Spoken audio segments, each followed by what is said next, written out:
Hello everyone, কেমন আছো সবাই? তো আমি এখানে এই যে চিড়েটা ভিজিয়ে রেখেছি দুধের সঙ্গে, প্রথমে ধুয়ে নিয়েছি ভালো করে 2-3 বার। তো ছেলে স্কুল থেকে আসার সময় হয়ে গেছে।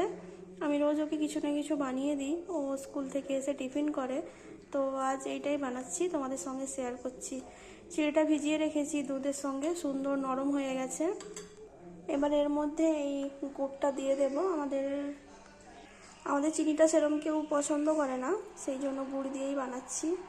আর এখানে কয়েক রকম ফল কেটে রেখেছি, এগুলো দিয়ে দেবো। এর মধ্যে আছে তরমুজ, পেঁপে, অ্যাপেল আর কলা। তো চলো দিয়ে দিই।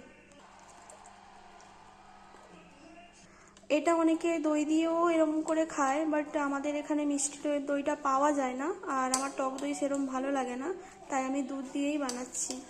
আর আমি এর আগে অনেকবার বানিয়েছি ড্রাই ফ্রুটস দিয়ে, আজ আমার কাছে ড্রাই ফ্রুটস নেই, তাই দিলাম না।